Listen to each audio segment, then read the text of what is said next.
बिस्मिल्लाहिर्रहमानिर्रहीम। अस्सलाम वालेकुम 10th क्लास। आज हम स्टार्ट करेंगे एक्सरसाइज 3.2। इससे पहले वाली वीडियो में मैंने आपको 3.1 एक ही वीडियो में कंप्लीट सॉल्व कर दी थी। इसके बाद अब हम आज स्टार्ट करेंगे एक्सरसाइज 3.2। ठीक है, इसका सबसे पहला क्वेश्चन है हमारे पास कि हमने क्या करना है कि दर्ज झैल कालबों में से वहदानी कालब, कितारी कालब, कालमी कालब और सिफरी कालब की शिनाख्त कीजिए। ठीक है, from the following matrices identify unit matrix, row matrix, column matrix and null matrix. ठीक है, हमने इनके बारे में बताना है। हमारे पास कॉलम मैट्रिक्स दिए हुए होंगे, कालब दिए हुए होंगे, हमने उनके नाम बताने के कौन सा कितारी है, कौन सा कालमी है, कौन सा जीरो मैट्रिक्स है मतलब नल मैट्रिक्स है और कौन सा कालमी कालब है, कितारी कालब है, जो भी है हमने उनके नाम बताने हैं। तो इन नामों को बताने से पहले हम क्या करेंगे कि मैं आपको बताऊंगी कि कौन सा कालब कैसा होता है। ठीक है, तो पहले सबसे पहले हम बाय डेफिनेशन जो है सारे कालब की जो है डेफिनेशंस करते हैं। हम स्टार्ट करते हैं। हमारा जो क्वेश्चन है उसमें हमसे पूछा गया है वहदानी कालब। तो मैं आपको बताऊंगी हमारे पास वहदानी कालब होता क्या है। बेटा वाहिद, आपको वाहिदानी से समझ आ रहा होगा। ये देखिए, ये वाहदानी है, हमारे पास क्या है, कालब है। तो वाहदानी से आपको समझ में आ रहा होगा कि ये क्या लफ्ज़ निकल रहा है, वाहिद। और वाहिद का मतलब क्या होता है, एक। तो हमें यहीं से हिंट मिल गया कि हमारे मैट्रिक्स के अंदर क्या आएगा, एक आएगा, क्योंकि उन्होंने हमें बोल दिया कि वो क्या है, वाहदानी है। वाहदानी का मतलब होता है एक। ठीक है, तो हम यहाँ पे हमारा मैट्रिक्स क्या बन जाएगा, 1 1। ठीक है, अभी देखिए 1 1 आ गया। इसको कहते हैं वितरी। ठीक है, ये होते हैं वितर। क्या होते हैं, वितर। अब देखें यहाँ पर क्या आएगा, 0 और 0। ये हो गया हमारा वहदानी कालब। एक बात याद रखनी है, वहदानी कालब कब होगा, जब इसके वितर में एक हो। ये साइड होती है वितर, क्या होता है, वितर। और ये वाली साइड क्या होती है, गैर वितर। ठीक है, अब ये देखिए, अगर गैर वितर में 0 नहीं है ना, तो फिर वो वहदानी कालब नहीं है। जैसे मैं आपको ये एग्जांपल ले लेती हूँ, मैं यहाँ पे लिख देती हूँ 1 0 0 1। अब देखिए 1 1 तो यहाँ पर भी है। ठीक है, 1 1 यहाँ पर भी है। ठीक है, अब देखिए 1 1 यहाँ पर है, लेकिन ये वितरी कालब वहदानी कालब नहीं है। क्यों नहीं है, क्योंकि वहदानी कालब की कंडीशन क्या थी कि उसके वितर में 1 1 होना चाहिए था और उसके गैर वितर में क्या होना चाहिए था, 0 0। तो सिर्फ हमारे पास वहदानी कालब क्या आएगा, 1 1। ये इसका वितर 1 1 और गैर वितर हमारे पास क्या आ गया, 0 0। तो ये हमारे पास कौन सा कालब हो गया, वहदानी कालब। क्लियर हो गया बेटा। अच्छा, अब इसके बाद हमारे पास है कितारी कालब। कितारी कालब। अब कितारी कालब क्या होता है, कितारी का मतलब क्या आता है, कितार। समझ आ गई। अब इसका मतलब है एक कितार हो, कितार एक ही होनी चाहिए। कॉलम जितने मर्जी हो, कितार हो एक हो। जैसे मेरे पास अब यहाँ पे मैंने लिख दिया 1 3। देखिए अब इसमें कॉलम कितने हैं, एक ये भी है, ये भी है, लेकिन कितार कितनी है, सिर्फ एक। ठीक है, एक और मिसाल ले लेते हैं। जैसे मैंने एक मिसाल ले ली 3 4 5 6, मैंने ये भी लिख लिया। अब ये देखिए कितार कितनी है, एक ही, लेकिन कॉलम कितने आ गए, 4। तो हमारे पास कॉलम से फर्क नहीं पड़ता। ठीक है, सिर्फ कितार देखनी है। कितारी कालम में आपने सिर्फ कितार देखनी है कि हमारे पास एक ही कितार हो। अब जैसे ये लिखा हुआ है, या इसको मैं 9 बना लेती हूँ, चले। अब इसमें कितने हैं, अब ये कितारी कालब है। ठीक है, अब ये कितार भी है और कालमी कालब भी है। कालमी कालब क्या होता है, जिसमें एक कॉलम हो, बिल्कुल ऐसे ही है कॉलमी कालब। तो कालमी कालब क्या हो जाएगा कि कालम एक हो। ठीक है, अब उसमें कितारें जितनी मर्जी हो। ठीक है, अब जितनी मर्जी कितारें हो, लेकिन कॉलम एक है, तो वो क्या हो जाएगा, कालमी कालब। तो ये देखिए इसमें कॉलम एक है, इसमें भी एक कॉलम है, तो ये एक टाइम में कितारी भी हो सकता है और कालमी भी हो सकता है। ये क्या है, ये सिर्फ कालमी है, क्योंकि इसमें कॉलम एक है लेकिन कितारें 3 है, तो ये कितारी नहीं है, ये कालमी है। ये कॉलम 2 है, कालमी नहीं है, लेकिन कितार एक है, तो ये क्या है, कितारी कालब है। ठीक है बेटा, क्लियर हो गया यहाँ तक। इसके बाद हमारे पास एक आखिरी रह गया, सिफरी कालब।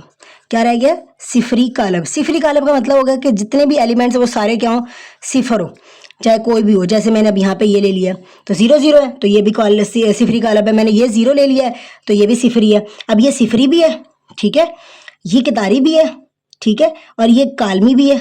देखिए एक कालब में 2 2 3 3 नाम एक टाइम में हो सकते हैं। ठीक है, इससे कोई फर्क नहीं पड़ता।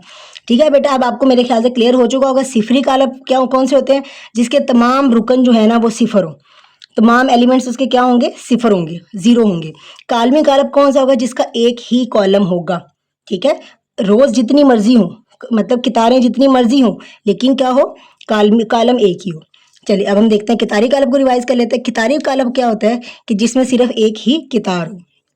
और वाहदानी कालब क्या होता है कि जिसके वितर में क्या हो, 1 हो और गैर वितर में क्या हो, 0 हो, तो वो क्या होता है हमारे पास वाहदानी कालब। चलिए अब हम करते हैं क्वेश्चन 1 सॉल्व। जी बेटा देखें, अब हमारे पास पहला जो क्वेश्चन है वो क्या लिखा हुआ है, 758। अब आपको ये देख के क्या लग रहा है कि ये कौन सा कालम है? देखें कालम कितने हैं इसके अंदर, 3 कॉलम है, तो ये कालमी कालम तो हो नहीं सकता। अब ये इसमें कितार कितनी है, एक ही कितार है, ठीक है, तो ये कौन सा कालम हो गया, कितारी कालम।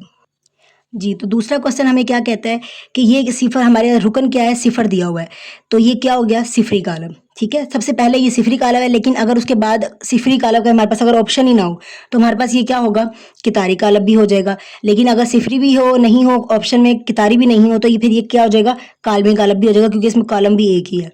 ठीक है, तो एक टाइम में 2-3 ऑप्शन बन सकते हैं, लेकिन पहले नंबर पर आपने रुकन को देखते ही पहले सिफर लिखना है। ठीक है, सिफरी कालम। सी हमारे पास क्या दिया हुआ, 1001, तो आपको देख के ही समझ आ गई 1 वाहदानी कालम। तो ये देखिए इसके भीतर में क्या है, 1 है, और इसके गैर भीतर में क्या है, 0 है, तो ये क्या हो जाएगा, वाहदानी कालम। ये सारे एलिमेंट्स 0 हो गए, तो ये क्या हो जाएगा, सिफरी कालम। अच्छा अब ये मुझे बताएं, मैंने इसके ऊपर हाथ रख लिया, मुझे बताएं ये कौन सा कॉलम है, 4608, क्या है ये, कॉलम एक ही है, जल्दी बताएं, शाबाश, क्या हो गया ये, कालमी कालम, वेरी गुड, क्योंकि एक ही कॉलम था तो क्या हो जाएगा, ये कालमी कालम, शाबाश। अभी हमारे पास लास्ट वाला भी क्या है, सेम ऐसा ही है, कॉलम क्या है, एक ही था, तो ये क्या हो जाएगा हमारे पास, कालमी कालम। जी बेटा, तो हमारा क्वेश्चन नंबर 1 यहाँ पर कंप्लीट हो गया है। अब हम करते हैं क्वेश्चन नंबर 2, ये भी वैसा ही है, बस थोड़ी सी चीज़ें बताने वाली हैं, वो मैं बता के फिर हम क्वेश्चन नंबर 2 पर आते हैं। जी बेटा, अब क्वेश्चन नंबर 2 में हमसे उन्होंने 4 चीज़ें पूछी हैं। कौन कौन सी पूछी है, सबसे पहले हम देख लेते हैं कौन कौन सी पूछी है। कितारी, ये आपको पता चल गया है कि कितारी कालम कौन सा होता है। जी बिल्कुल, जिसमें एक ही कितार हो। ठीक है, तो ये हमारे पास क्या हो गया, कितारी कालम। कालमी कालम इसके बाद, ये भी आपको पता है कि जिसमें एक ही कॉलम हो, तो मैंने ये लिख लिया 3, ये लिख लिया, जो मर्जी लिख लें अंदर। तो आपने बेटा डेफिनेशन लिखनी है ना, तो आपने लिखना है प्रॉपर, जैसे कालमी कालम की डेफिनेशन अगर उन्होंने पूछ ली तो आप वहाँ पे लिखेंगे कि ऐसा कालम जिसमें सिर्फ एक ही कालम हो और कितारें जितनी मर्जी हो लेकिन कालम एक ही हो, तो वो क्या होता है, कालमी कालम होता है। तो आपने फॉर एग्जांपल, मिसाल के तौर पर आपने कोई ना कोई मिसाल अपने पास से लिखनी है। ठीक है, हर डेफिनेशन में आप लाजमी एक मिसाल दिया करें, मिसाल के आपको एक्स्ट्रा नंबर मिलते हैं। ठीक है, अच्छा इसके बाद आ गया मुरब्बी कालम। ठीक है, अब मुरब्बी कालम क्या होता है, ये मजे की बात है। मुरब्बी कालम वो होता है, इससे पहले हमने 3.1 में क्या पढ़ा था, मर्तबा। ठीक है, मर्तबा पढ़ा था ना, तो मर्तबा क्या पढ़ते थे हम लोग कि हम बताते थे कि कॉलम कितने और कितारें कितनी हैं। ठीक है, अब मुरब्बी कालम में क्या होता है कि आपके पास सेम होना चाहिए, मतलब अगर 2 आपके पास कितारें हैं तो कॉलम भी आपके पास 2 ही होने चाहिए। अगर आपके पास एक कॉलम है तो कितार भी एक ही होनी चाहिए। ठीक है, अगर 3 कॉलम है तो आपके पास 3 ही कितारें होनी चाहिए। जैसे मेरे पास, मैंने एग्जांपल ले ली, ये देखें, कितारें कितनी हैं, 2, कॉलम कितने हैं, 2, तो ये हमारा मुरब्बी कॉलम है। अब ये देखिए इसकी मिसाल एक और ले लेते हैं हम, जैसे 1 2 3 4 0 5 9 8 6, जो मर्जी ले लिया। अब ये देखिए मैंने अपने पास से लिए हैं, ये कितनी कितारें हैं, 3 कितारें हैं, कॉलम कितने हैं, 3, तो 3 क्रॉस 3 बन रहा है, ये 2 क्रॉस 2 बन रहा था। ठीक है, तो जब मर्तबा सेम होगा ना, ठीक है, तो हमारे पास क्या होगा, मुरब्बी कालम होगा। क्लियर हो गया। अब नेक्स्ट हमारे पास क्या है, मुस्ततीली कालम। ये बिल्कुल इसके उलट है, जो हमने अभी पढ़ा है ना, ये बिल्कुल उलट है। कैसे उलट है कि जो हमने इसमें क्या कहा है कि 2 अगर कितारें हो तो 2 कॉलम होने चाहिए। ठीक है, लेकिन ये कहता है कि ये बराबर नहीं होने चाहिए, मतलब कि अगर आपके पास 2 कितारें हैं ना तो कॉलम आपके पास 3 हो जाए। ठीक है, अगर एक रो है तो कितारें 2 हो जाए, 2 कितारें हैं तो कॉलम 1 हो जाए। ठीक है, मतलब जैसे ये देखिए, मैं करके दिखाती हूँ। ये मैंने मिसाल के तौर पर एक नंबर ले लिया। अब इसमें देखें कितारें कितनी आ गई, 3, कॉलम कितने आ गए, 1। ठीक है, अब ये देखें ना, कितनी कितारें हैं, 3 कितारें हैं, कॉलम कितने हैं, 1। मैच नहीं कर रहा ना, बराबर नहीं है ना, जैसे मुरब्बी में था 3 3 2 2, ये बराबर थे। जब ये बराबर होंगे तो मुरब्बी होगा, बराबर नहीं होंगे तो क्या होगा, मुस्ततीली होगा। क्लियर हो गया बेटा। अब हम करते हैं क्वेश्चन नंबर 2। जी बेटा देखिए, क्वेश्चन नंबर 2 में मैंने तुमसे क्या पूछा है, कितारी कालम, कालमी कालम, मुरब्बी कालम और मुस्ततीली कालम। अब ये सारे बेटा आपको पता है। अब ये देखिए कॉलम कितने हैं, एक ही, देखते ही पता चल गया कि कौन सा कालम है, कालमी कालम है। ठीक है, उसके बाद ये देखें 2 कितारें, 2 कॉलम है। तो जब कितारें और कितारों की तादाद और कालमों की तादाद बराबर हो जाती है तो हमारे पास कौन सा कॉलम होता है? मुरब्बी कॉलम। क्लियर हो गया बेटा? अच्छा, इसके बाद सी हमारे पास क्या कहता है? ये क्या है? अब देखिए कितारें कितनी है हमारे पास? 2। कालम कितने आ गए हमारे पास? 3। तो मैच कर रहे हैं, मतलब कितारों की तादाद और कालमों की तादाद इसमें बराबर क्या है? नहीं है। तो जब कालमों की तादाद और कितारों की तादाद बराबर नहीं होगी तो वो क्या होंगे हमारे पास? मुस्ततीली कालम। ठीक है, अब डी वाला देखिए, कितारों की तादाद कितनी है? 2 है। कालमों की तादाद कितनी है? 2 है। तो जब कितारों की तादाद और कालमों की तादाद बराबर होगी तो क्या होगा? मुरब्बी कालम होगा। अब कितारों की तादाद देखिए, इसमें भी कितारों की तादाद बराबर नहीं है। कितारें कितनी है? 3 है। कॉलम कितने हैं? 2 हैं। तो कालमों की तादाद और कितारों की तादाद बराबर नहीं है। तो जब कितारों की तादाद और कालमों की तादाद बराबर नहीं होती तो कौन सा होता है? मुस्ततीली कालम। अब ये देखिए, ये बताया क्या है? ये हमारे पास क्या है? कितारी कालम, क्योंकि इसमें एक ही कितार है तो ये क्या हो जाएगा? कितारी कालम। ये देखिए, अब जी हमारे पास क्या है? कितनी कितारें हैं? 3 कितारें हैं। ठीक है, और कॉलम कितने हैं? 3। तो कितारों की तादाद और कालमों की तादाद बराबर है। तो जब कालमों की तादाद और कितारों की तादाद बराबर होती है तो कौन सा मैट्रिक्स होता है? मुरब्बी। ठीक है, मुरब्बी कालम। कौन सा कालम होगा? मुरब्बी कालम। अब हमारे पास क्या आ गया यहाँ पे? एज की वैल्यू दी हुई है। अब आप ये बताएं क्या होगा? देखिए, कितारों की तादाद 3 है, कालमों की तादाद 2 है, तो मैच नहीं कर रहे हैं, तो ये क्या हो जाएगा? मुस्ततीली कालम। क्लियर हो गया बेटा? अब आपको मुरब्बी कालम, मुस्ततीली कालम, कितारी कालम और कालमी कालम में मेरे ख्याल से अब कोई मसला नहीं होगा। ठीक है, अब हम स्टार्ट करते हैं question number 3। Question number 3 start करने से पहले इसी तरह से जैसे डेफिनेशन मैंने आपको समझाई है ना, इसी तरह से मैं वहाँ पे भी 3 डेफिनेशन इस्तेमाल हो रही है। ठीक है, तो वो मैं आपको पहले समझा देती हूँ, उसके बाद हम क्वेश्चन नंबर 3 स्टार्ट करेंगे। जी बेटा, देखिए क्वेश्चन नंबर 3 में उन्होंने हमसे पूछा है वितरी, स्केलर और वहदानी। वहदानी तो आपको बेटा पता है क्या है? वहदानी आपको कैसे पता है? कि आपके वितर में क्या हो? 1 हो और गैर वितर में क्या हो? 0 हो, तो वो क्या होते हैं? वहदानी कालम होते हैं। ठीक है, चलिए अब हम तीनों को फिर से रिवाइज कर लेते हैं। आपका वहदानी कालम रिवाइज भी हो जाएगा और स्केलर और वितरी का पता भी चल जाएगा। ये देखिए, हमारे पास वितरी कालम क्या होता है? वितरी कालम। ठीक है, अब वितरी कालम क्या होता है कि हमारे जो वितर हैं, ये हमारा वितर है ना, इसमें मुख्तलिफ नंबर हों, जैसे 3 है तो यहाँ पे 5 हो जाए। ठीक है, तो यह गैर वितर में 0 रहेंगे। एक बात बेटा याद रखनी है आपने, वितरी में, स्केलर में और वहदानी में हमेशा गैर वितर में क्या होंगे? 0 आएंगे। देखिए यहाँ पे भी 0 होगा, यहाँ पे भी 0 होगा, तो ये क्या आ जाएगा? 1 1। ठीक है, अब इसी तरह से स्केलर कॉलम, और स्केलर कॉलम हमारे पास क्या होता है कि उसके गैर वितर में क्या होंगे? 0 होंगे, और यहाँ पे जो भी नंबर होगा वो सेम होगा। अब समझना है आपने, इनमें फ़र्क देखना है। पहला फ़र्क तो इसमें फ़र्क है ही नहीं, क्योंकि सब में गैर वितर में क्या है? 0 है। ठीक है, मसला सिर्फ किसका आ रहा है? वितर का आ रहा है। अब आपने वितर को समझना है। गैर वितर में क्या है? सबके 0 हैं, सबके क्या आ जाएंगे? 0। समझ आ गई? अब गैर वितर आपके कैसे होंगे?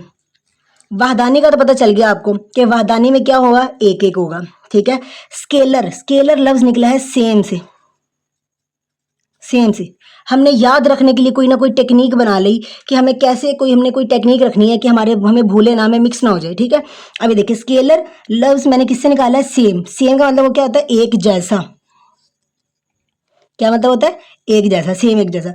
अब देखें, इस स्केलर का मतलब है एक जैसा, तो इसके जब वितर में कोई भी नंबर आए तो वो सेम होना चाहिए। जैसे अगर यहाँ पे ए है तो यहाँ पर भी ए हो, यहाँ 5 है तो यहाँ पे 5 हो, यहाँ -2 है तो यहाँ पे -2।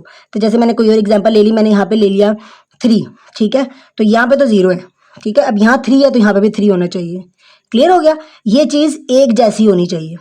ठीक है, ये चीज़ एक जैसी होगी तो स्केलर होगा, ये चीज़ एक जैसी नहीं होगी तो क्या होगा? वितरी होगा। बस इतना सा मसला था कि जब एक जैसी होगी तो क्या होगा? स्केलर, जब एक जैसी नहीं होगी तो क्या होगा?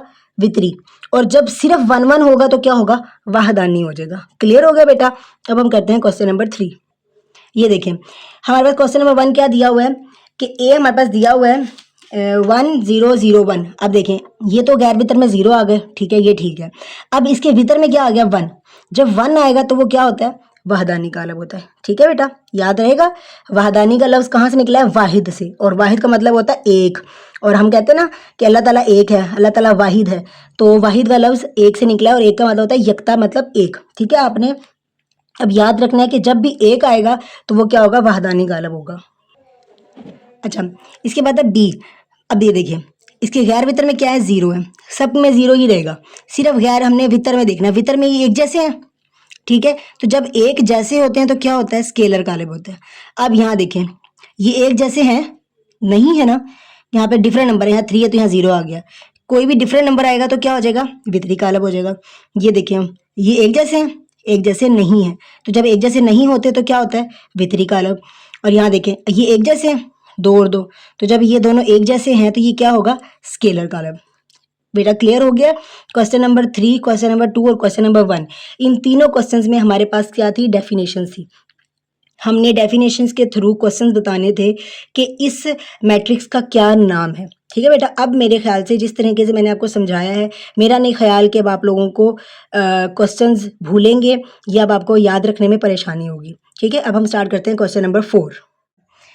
क्वेश्चन नंबर 4 हमें क्या कह रहा है, क्वेश्चन नंबर 4 कह रहा है दैट ज़ैल काल्बो के ट्रांसपोज मालूम कीजिए, find the transpose of the given matrices. ठीक है, अब हमें फर्स्ट क्वेश्चन दे दिया है उन्होंने ए हमारे पास क्या है, 2 3 4 5।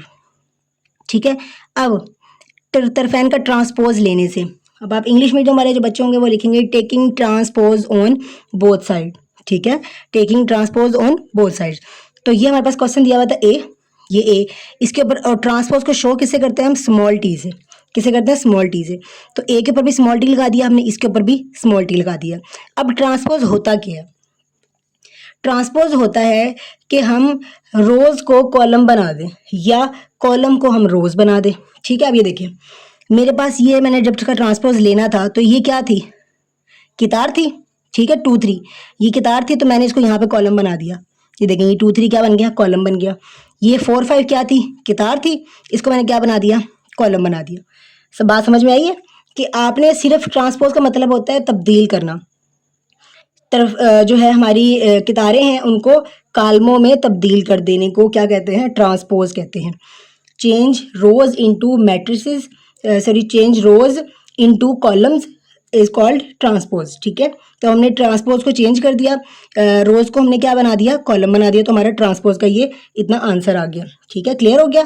क्वेश्चन बी स्टार्ट करते हैं। अब ये देखिए बी हमारे पास क्या है, 3 7 6। क्लियर है। अब हमने क्या लिया इसका तरफेन का ट्रांसपोज लेने से, तो यहाँ पे आप लिख लीजिएगा taking transpose on both sides. ठीक है, taking transpose on both sides. तो बेटा देखिए बी के ऊपर भी हमने ट्रांसपोज ले लिया और बी के जो हमारे पास वैल्यू थी उसके ऊपर भी ट्रांसपोज ले लिया। अब देखिए ये हमारे पास पूरा क्या था, कॉलम था, इस पूरे कॉलम को हमने क्या बना दिया, पूरी की पूरी रो बना दिया। बात समझ में आ रही है कि पूरी की पूरी कितार को हमने, कॉलम को हमने क्या बना दिया, कितार बना दिया। ठीक है बेटा, बस यही इसका जवाब है कि सिंपल हमने कितारों को कालमों में और कालमों को कितारों में चेंज कर देना है। अब ये देखिए सी हमारे पास क्या दिया हुआ है, पूरी की पूरी रो दी हुई है, तो हमने क्या किया, इसका ट्रांसपोज लिया, तो हमने पूरी की पूरी कितार को हमने क्या बना दिया, कॉलम बना दिया। तो ये हमारा आंसर आ गया। तो बेटा ट्रांसपोज लेना बहुत आसान है, आप 1 2 दफ़ा प्रैक्टिस करेंगे ना तो आपको बिल्कुल क्लियर हो जाएगा। अब ये देखिए डी वाला पार्ट, डी हमारे पास क्या है, सेम क्वेश्चन दिया हुआ है, हमने क्या लिया, इसका ट्रांसपोज लिया, taking transpose on both sides. अब हमने ट्रांसपोज ले लिया, तो अब देखिए ये क्या थी, कितार थी, 2 5 कितार थी, इसको कॉलम बना दिया 2 5, 3 6 कितार थी, इसको कॉलम बना दिया 3 6, 4 7 कितार थी, इसको कॉलम बना दिया 4 7।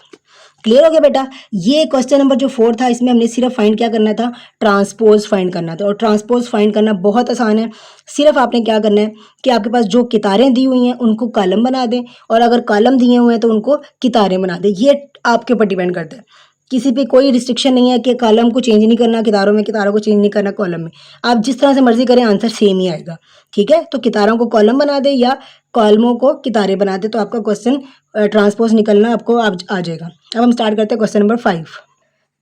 जी बेटा क्वेश्चन नंबर 5 हमें क्या कहता है, काल्बों का मनफी कालब मालूम करें। मीन्स हमने नेगेटिव मैट्रिक्स निकालना है, हमने किस काल्बों का नेगेटिव निकालना है।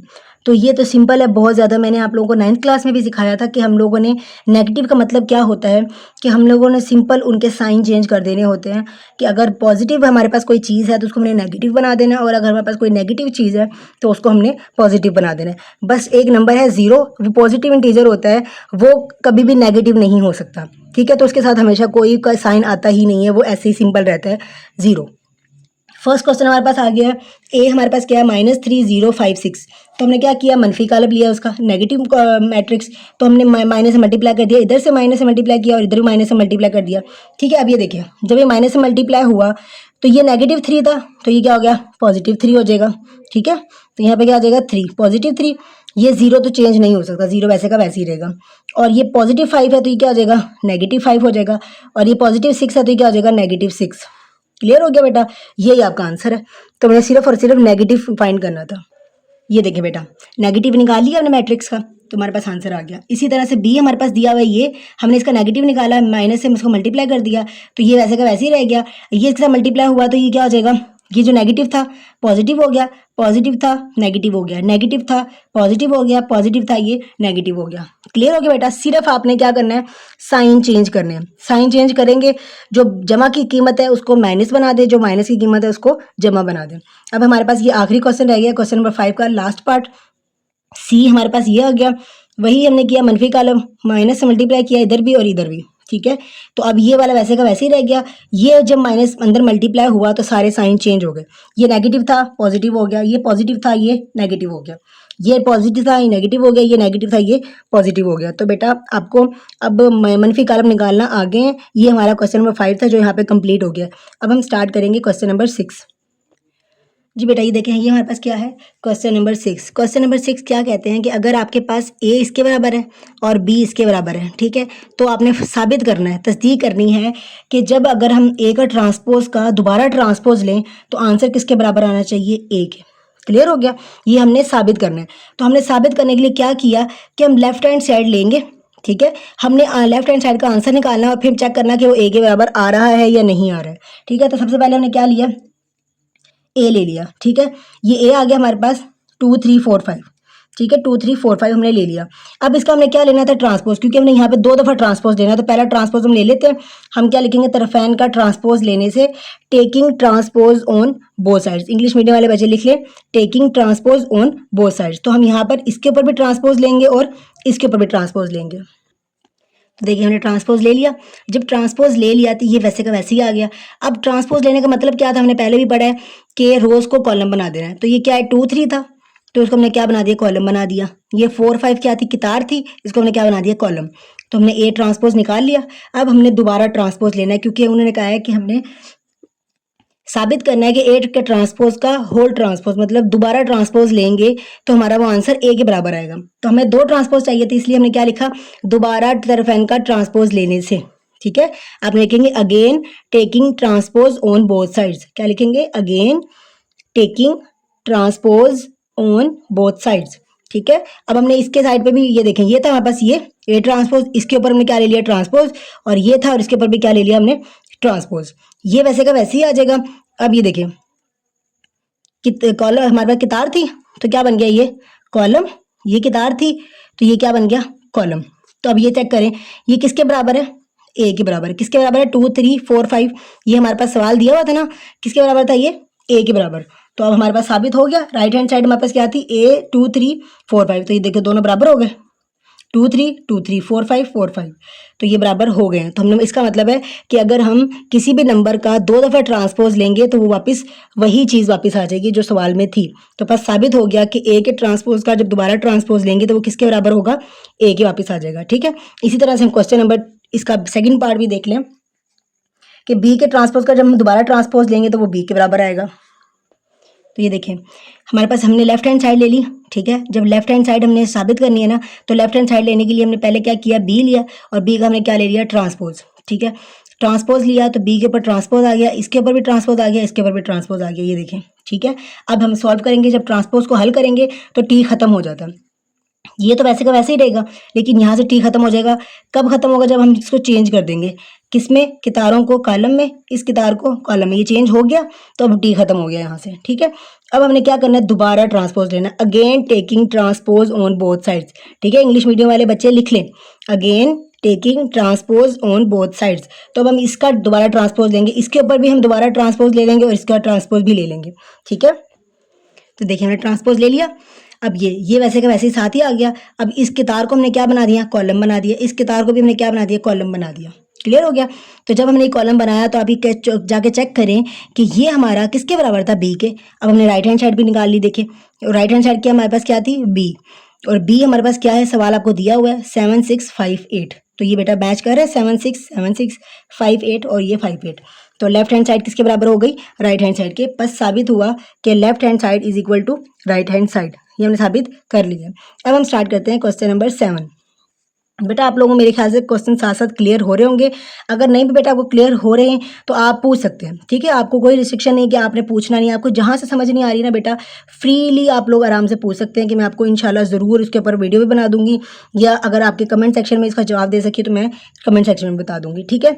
और बेटा इस वीडियो को आप देख रहे हैं, साथ साथ इस वीडियो को लाइक भी करें। आप देख रहे हैं कि कितनी मेहनत की जाती है आप लोगों की एक वीडियो बनाने के लिए, ठीक है। तो आप वीडियो को लाइक लाजमी किया करें और अपने दोस्तों के साथ शेयर किया करें, ताकि अब अगर जब अपने दोस्तों के साथ शेयर करेंगे ना तो उससे क्या होगा? अगले बंदे का भी फ़ायदा हो जाएगा।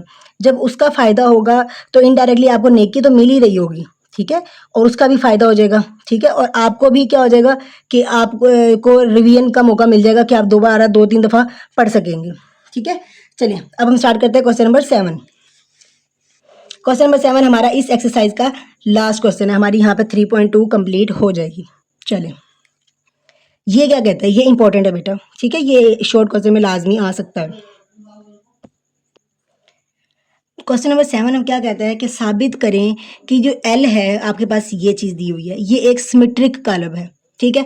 अब सिमेट्रिक कालब क्या होता है? सिमेट्रिक कालब होता है कि अगर हमारे पास कोई भी नंबर दिया हुआ है, जैसे एल दिया हुआ है, एल हमारे पास दिया हुआ है ना, तो एल की जो भी वैल्यू हो उसका हम ट्रांसपोज लें, और अगर हम ट्रांसपोज लें वो वापस एल के बराबर आ जाए। मतलब हमें 2 दफ़ा ट्रांसपोज नहीं लेना पड़ेगा। पहले वाले में तो हम क्या करते थे ना कि हम 2 दफ़ा ट्रांसपोज लेते थे फिर उसके बराबर आता था। लेकिन सिमेट्रिक कालब क्या होगा कि अगर हम इसका ट्रांसपोज लें, ठीक है, तो फ़ौरन वो इसी के बराबर ही आ जाए। तो चलो हम चेक कर लेते हैं। अच्छा ये देखें हमने क्या किया, ये एल था, एल का ट्रांसपोज ले लिया यहाँ पर taking transpose on both sides. Taking transpose on both sides, हमने दोनों तरफ क्या ले लिया? ट्रांसपोज ले लिया। तो ये वैसे का वैसे ही आ जाएगा। इसका जब हम ट्रांसपोज लेंगे, देखिए बेटा पूरी की पूरी कितार को क्या बना दिया? कॉलम बना दिया। पूरी कितार को क्या बना दिया? कॉलम बना दिया। पूरी कितार को क्या बना दिया? कॉलम बना दिया। अब चेक करें कि ये जो है वापस एल के बराबर है, ठीक है। देखें 2 3 4 3 -2 5 4 5 0। हालांकि हमने इसका ट्रांसपोज भी लिया था। जब हमने ट्रांसपोज लिया उसके बावजूद भी ये किसके बराबर आ रहा है? एल के बराबर आ रहा है। तो बेटा इससे साबित हो गया कि ये एक क्या है? सिमेट्रिक कालब है, ठीक है। पर साबित हुआ कि क्या है? एक सिमेट्रिक कालब है। क्यों? कि अगर हमने इसका ट्रांसपोज लिया था तो वो वापस किसके बराबर आ गया था? एल के बराबर आ गया था। जी बेटा अब आई थिंक आप लोगों को 3.2 बिल्कुल बिल्कुल बिल्कुल क्लियर हो चुकी होगी। किसी क्वेश्चन में मेरे ख्याल से कोई मसला अब आपको इंशाल्लाह नहीं होगा। तो अब बेटा अगर आपको फिर भी कोई मसला है, कोई चीज़ समझ में नहीं आ रही है, कोई डेफिनेशन समझ में नहीं आ रही है, कोई क्वेश्चन कोई पॉइंट भी समझ नहीं आ रहा है, तो आप बेटा फ्रीली पूछ सकते हैं, ठीक है बेटा। तब तक के लिए बेटा नेक्स्ट वीडियो में मिलेंगे इंशाल्लाह। तब तक बेटा अपना ख्याल रखें और इस वीडियो को शेयर करें, लाइक करें, सब्सक्राइब करें, और अपने जो भी आपको जिस तरह का भी समझ में आया है, अच्छा समझ में आया है कि अब कुछ प्रॉब्लम है या मज़ीद इम्प्रूवमेंट मुझे चाहिए, जिस तरह से भी आपको कुछ समझ में आता है ना, तो कमेंट करके हमारी हौसला अफजाई ज़रूर किया करें कि मिस आप अच्छा पढ़ा रही हैं, या फिर हमें समझ में आ रहा है, या हमें समझ यहाँ से नहीं आ रहा है। कुछ भी जो आपको लगता है कि हम कमेंट हम जो कमेंट तो लाजमी किया करें बेटा। बस आप बताएं, बाकी आपकी कमेंट आपकी मर्ज़ी है, जो मर्ज़ी करें, बता दें कि हम मिस आप कैसा पढ़ा रही हैं, या आपको समझ आ रहा है या नहीं आ रहा है, ठीक है बेटा। तब तक के लिए बेटा आप अपना ख्याल रखें। अल्लाह हाफिज़।